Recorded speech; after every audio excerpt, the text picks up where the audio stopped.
As always, the year of Du Bois. Let's begin. Good morning. Good morning. It's good to see both of you this morning and to speak to your audience. You know, for the last 2 weeks, we've been emphasizing the question of truth and the struggle for truth. And, you know, we said, I think, know the truth, and the truth, I would say, can make you free. I hear you. If you stand up for it. And, you know, we live in unusual times, and probably that is putting it mildly. And, you know, in times like this, probably the first casualty is the truth. Wow. And, you know, we're in an era where propaganda and representation and image and celebrity become the default positions as opposed to the truth. And, you know, too often, even those who know the truth fear standing up for it in times like this. So, you know, 3 weeks ago now, we read Du Bois's famous speech that he gave at Fisk called Galileo Galilei. Galileo, the great scientist and astronomer who was brought before the Pope on the question of, did the earth revolve around the sun, or was the earth the center of the universe? And, you know, Galileo knew the truth, but he bowed down. He lied. Wow. And he lied in order to save his life. And Du Bois said, a true intellectual will die for the truth. And then last week we read a speech that he gave at Johnson C. Smith University in Charlotte, North Carolina. And I'd like to give a shout out to one of my best friends who passed away, who went to Johnson C. Smith and was a football player there, brother from North Philly, Richard DeBrest. Oh, wow. Yeah, I don't know whether any of you know. No, I'm familiar with him. I did not know that he played football there. Oh, you knew Richie? Yeah, but I didn't know his history as far as, you know. Yeah, great history. Great history in Richard Allen Holmes, where his brother, Spanky DeBrest, was the great bassist and I remember we sharing that with the time you came to my house with the family. Oh, yeah, yeah. But I didn't know he had the football, you know, the background with the athletics and everything on that level. Oh, yeah. And rest in peace, definitely. Yeah, and his house, their house, I should say, in Richard Allen, was kind of ground zero for what we call hard bop, out of which came, you know, Lee Morgan and John Coltrane and Benny Golson. And I don't know if those names are well known today, but they're foundational in the jazz world. But, you know, Du Bois gives this speech called Whither Now and Why at Johnson C. Smith. And again, he emphasized the fact that if black people were to move forward, our intellectuals must commit themselves to knowing the truth, teaching the truth, and standing up for the truth. Today, I want to kind of end our thing on the truth with Du Bois's, what he called his magnum opus, his history of Reconstruction called Black Reconstruction in America, 1860 to 1880, and I just want to read. Big book. Yeah, it's a big book. But it's a major work. It is paradigm setting. In other words, it redefines how history should be written and understood in the United States. Wow. And he argues at the end of this book that the truth has been undermined by propaganda, and we don't know the true history of the country, which is really in a lot of ways the history of black folk and of black labor, because propaganda has replaced the truth. And we have a definite contemporary, you know, analogous situation today with fake news, because we have a truth-resistant, undermining, maniacal president. See what I did there? Well, see, I think, let me say this, Professor Smith. See, that's I think, intellectual laziness to put all of the weight of lying on one man. I hear you. You know, he got a lot of help. That's right. Well, the whole history of the country is grounded in one lie, one great lie, big lie, and that is the inferiority of black folk. So to say, you know, everything evil in the history of the United States is concentrated. I called it a reservation psychology this morning. No, that's right. We're pushing everything under the rug and landfill psychology, reservation philosophy. And that's the problem of intellectual laziness, to follow fake news in the media rather than to look more deeply at what are the problems we now face. Like I said in the beginning, we're living in unusual times. Oh, yeah. And the truth has to be discovered and has to be taught and has to be fought for. So let me just read this. Du Bois says, I write then in a field devastated by passion and belief. Naturally, as a Negro, I cannot do this writing without believing in the essential humanity of black folk, in their ability to be educated, to do the work of the modern world, to take their place as equal citizens with others. I cannot for a moment subscribe to that bizarre doctrine of race that makes most men and most black men inferior to the few whites. But too, as a student of science, I want to be fair, objective, and judicial, to let no searing of the memory of intolerable insult and cruelty make me fail to sympathize with human frailties and contradictions in the eternal paradox of good and evil. But armed and warned by all this, and fortified by long study of the facts, I stand at the end of this writing, literally aghast at what American historians have done. What is the object of writing the history of Reconstruction? Is it to wipe out the disgrace of a people which fought to make slaves of Negroes?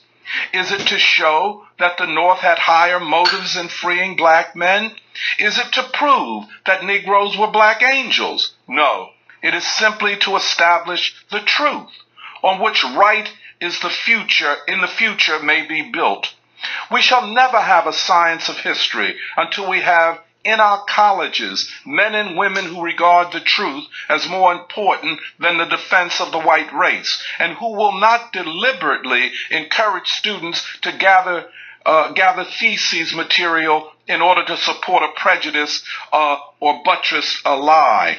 3/4 of the testimony against the Negro in Reconstruction is on the unsupported evidence of men who hated and despised Negroes and regarded it as loyalty to blood, patriotism to country, and filial tribute to the fathers of the nation to lie, steal, or kill in order to discredit black folk. This may be a natural result when a people have been humbled and impoverished and degraded in their own life. But what is inconceivable is that another generation and another group should regard this testimony as scientific truth, this lie as scientific truth, when it is contradicted by logic and by fact. Then he continues, I cannot believe that any unbiased mind with an ideal of truth and of scientific judgment can read the plain, authentic facts of black history during 1860 to 1880 and come to the conclusions essentially different from mine. And yet I stand virtually alone in this interpretation. So much so that the very cogency of my facts could make me hesitate did I not seem to see plain reason. And then he finally concludes, the most magnificent drama in the last 1,000 years of human history is the transportation of 10 million human beings out of the dark beauty of their mother continent into the newfound El Dorado of the West. They descended into hell. And in the 3rd century, they arose from the dead in the finest effort to achieve democracy for the working millions which this world had never seen. It was a tragedy that beggared the Greeks. It was an upheaval of humanity like the Reformation and the French Revolution. Yet we are blind and led by the blind. We discern in it no part of our labor movement, no part of our industrial triumph, no part of our religious experience. Before the dumb eyes of 10 generations of 10 million children, it is made mockery of and spit upon, a degradation of the eternal mother, a sneer at human effort, with aspiration, and art deliberately and elaborately distorted. And why? Because in a day when the human mind aspired to a science of human action, a history and psychology of the mighty effort of the mightiest century, we fell under the leadership of those who would compromise with truth in the past in order to make peace in the present and guide policy in the future. I'll end there. Now listen up to the rules of the conversation.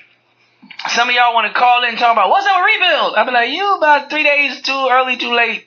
If you have a question for the good doctor, if you want to have an intellectual exchange about Du Bois and his contemporary impacts of the history and the scholarship that has been reviewed today and in this overall series about truth, now is your time to call 215-634-8065. Again, 215-634-8065. Year Du Bois was sitting in studio with Dr. Anthony Montero. Just make sure you on topic. Don't call up thinking this Grubhub or something. You know, give me a 3-piece. No, go hang up on you. I am Aaron Smith, the Rapping Professor. She is Queen Kuwait's a super producer. Put some respect on her name, and we thank you, it's personal, for waking up with word, y'all. At Dietz & Watson, the first thing we ever made were frankfurters. Our New York-style natural casing beef franks had that authentic New York-style snap to them, along with our very own blend of all-natural spices and seasoning. We've spent a lifetime focusing on the details, because to us the details make all the difference. Dietz & Watson, caring like only family can since 1939.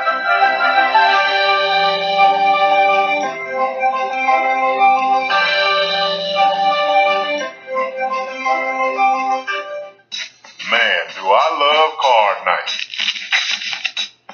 You ready, boys?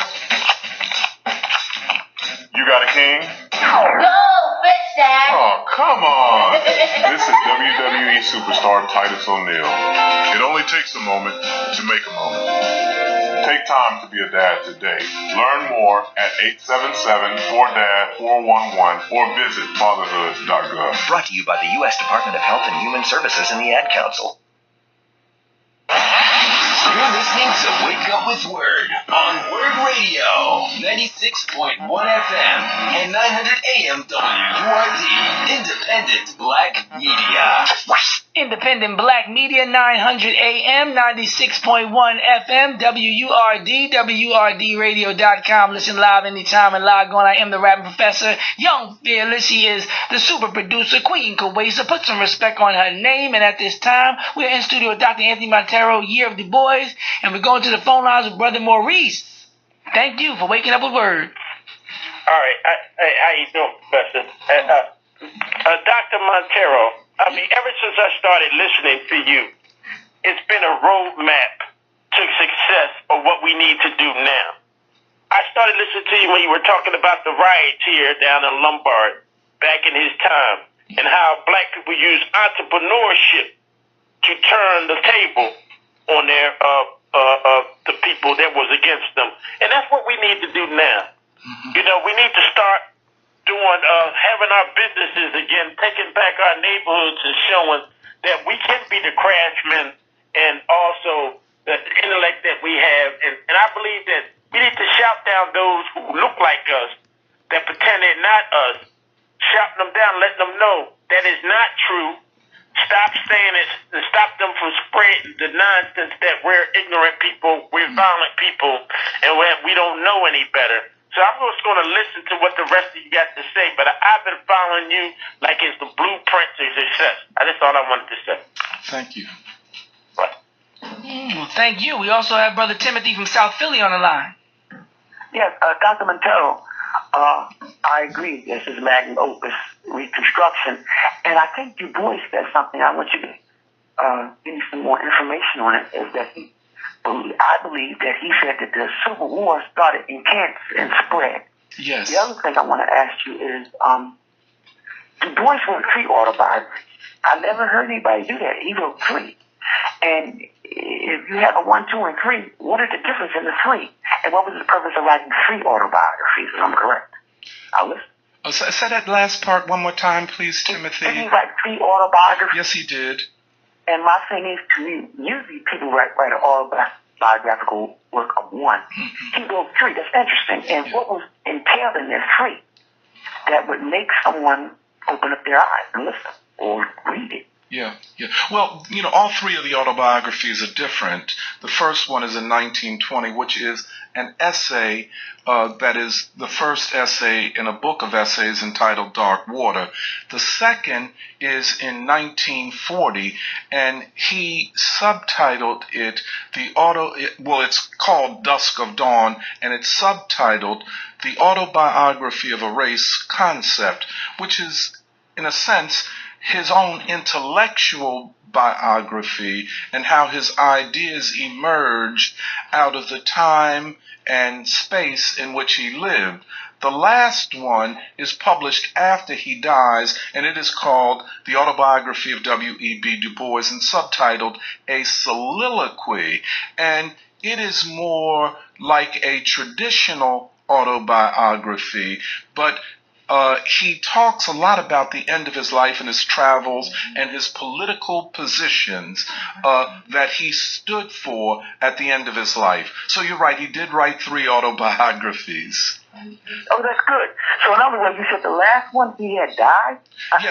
Yes, it was posthumously. That is, after his death, it was edited and put together from stuff that he had written towards this last autobiography. I have another question for you. So, Lorraine has let me give you an example. Malcolm X autobiography. Yes. Unfortunately, he was assassinated. Mm-hmm. At that point, I'm not knocking Du Bois or Malcolm X. Is it an informal autobiography at that point because they didn't finish it? I don't know. Autobiography is a very complex thing, and all autobiographical writings are not the same. And people use autobiography for different purposes. The autobiography of Malcolm X is kind of his coming to consciousness and the journey that he was on intellectually and emotionally and socially. Du Bois, is in his 90s when he is writing his last autobiography. Malcolm is in his late 30s when he is doing it. I would say that Du Bois's life was longer, but it was involved in much more than Malcolm had been able to be involved in at the time that he wrote his autobiography. So it's all very different, but autobiography can be a valuable tool in helping us to understand not only historical figures, but the time in which they lived. Okay, very well explained. I'm going to have to get to Lane Hansberry because Lane Hansberry fits in that mode too. Yes. That's another conversation. Well, good having you. Thank you, Brother Timothy, for your call and for your questions. We also have Brother Khalifat from Philly on the line.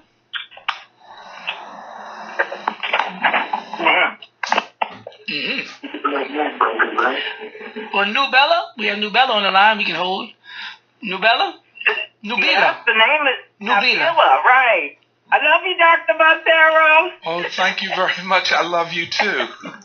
I wanted to follow up with Brother Maurice's statement of the lies that the European tends to promulgate about the African and African descendants, and also about the Negroes or some Africans who believe in and continue the lies about our people, and that Dr. Du Bois in all of his work always spoke up for and stood up for the magnitude and the beauty of our people and of African societies. And we were just in a learning situation where a young man voiced his disgust with African people, and he said that African people never established any societies, and when some of the people challenged him, he said, "Oh, well, just look outside." Like, in other words, black folks never did anything, never will do anything type of attitude. And I just feel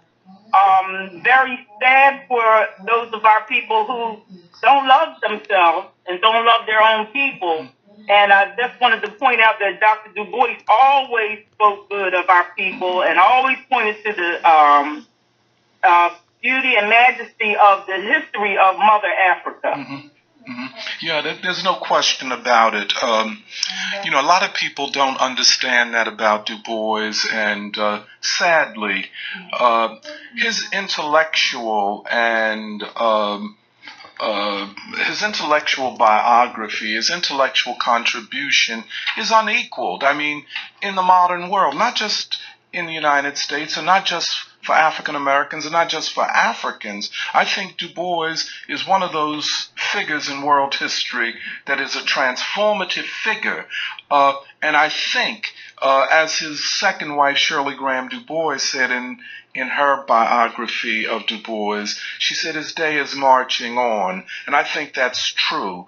To move forward, as Maurice said, and I think he was right about this, no people can move forward without the truth and without their intellectuals, their best intellectuals. And I think once we get Du Bois right, we African Americans and we Africans will be on sounder footing in terms of the struggle for the future.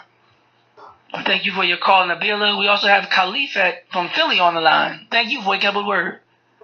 Busy Peace from my brothers. Good morning. Good morning. And I hear you in there, Tony, doing what you've been doing for eons. And I'm truly honored that you continue to do that, because I've heard every presentation that you've done. And we really need that information right now, because the entire populace of the dark-hued people of this planet are under attack. And as you see, we're in open attack here. Mm-hmm. And the word of Du Bois has truly been a godsend in many ways, because it gave a clear picture without a bias. He gave a picture of a mission, a work, a formula, and a concern that was unyielding, because nothing has changed. And he kind of seen visually in the respect of what we were dealing with wasn't going to let up anytime soon. And so I applaud you, and I abhor you to truly please keep about the business that you're doing, because it's urgent right now with the things we got coming up in November, the things we got afoot right now with possibly this whole government being shut down. We have things that yet we've even considered.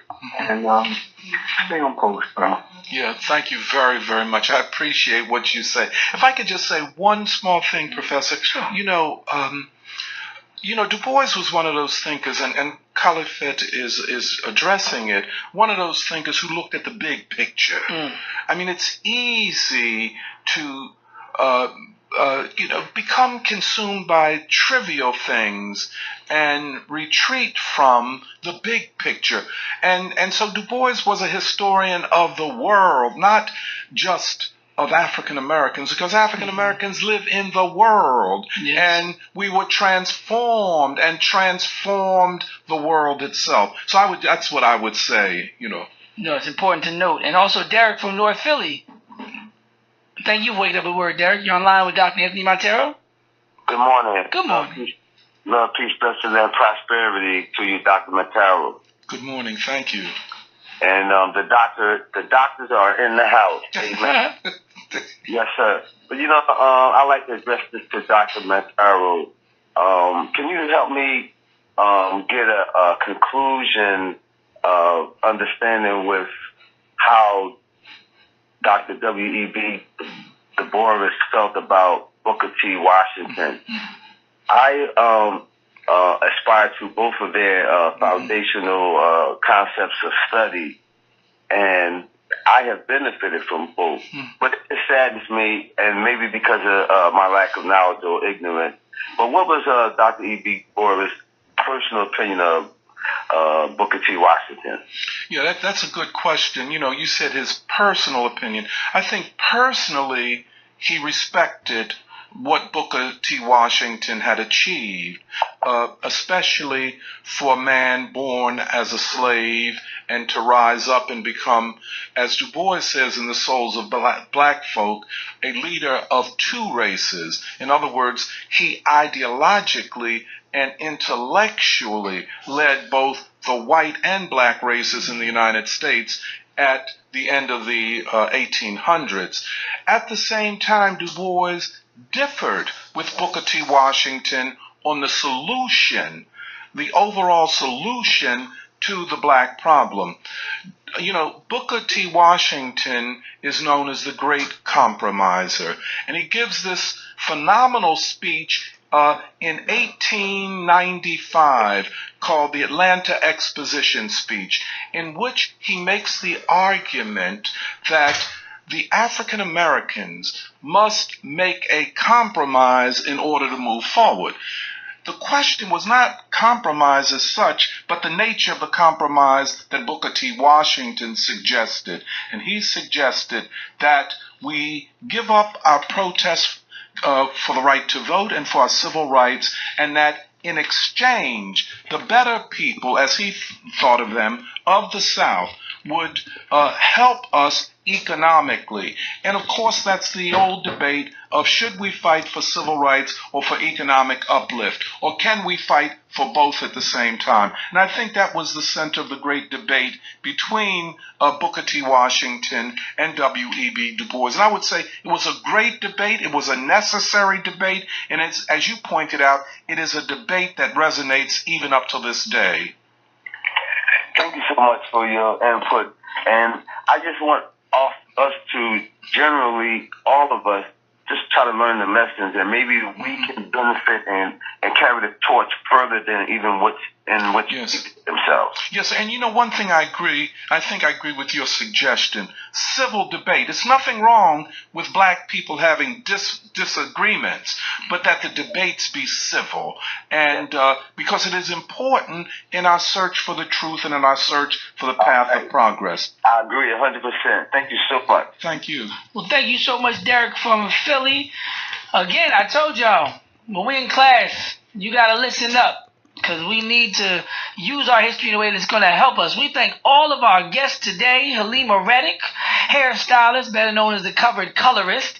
She joined us and broke down not only what she does, she also broke down some of the barriers with regards to religious intolerance and ignorance when people make assumptions about Muslim women and Muslims in general. So that was definitely a great interview. Joseph Williams, Manager of Systems and Operations for Information Technology Services at Temple University. We thank you for your expertise and information with regards to the process of 3D printing as we discuss this ongoing debate about 3D printing and guns, Second and First Amendment rights. And then to follow up in the 9 o'clock hour, we had Pennsylvania Attorney General Josh Shapiro. Josh Shapiro called in and just kept us updated on not only where we stood in this battle against the 3D gun downloadable files, but also in his reasoning for why it's so important that we stay engaged to make sure we maintain the safety in the community. And of course, Dr. Anthony Montero joined us with a year in Du Bois. 150th birthday would have been for W.E.B. Du Bois. And most importantly, we thank you all, the listeners and the callers, for being so supportive and informative. And I'm on my way to the courthouse, y'all. Michael White, 306. If you're there, you shouldn't be listening to nothing, because your devices should be, don't get in trouble now. If you're going into the court, though, I have my American flag pants on in honor of justice, and I will have a WURD t-shirt on just so you know who I am. She is Queen Kuwait, the super producer. I am Aaron Smith, the rapping professor, and we thank you for waking up with word, y'all. Always seems to know the way.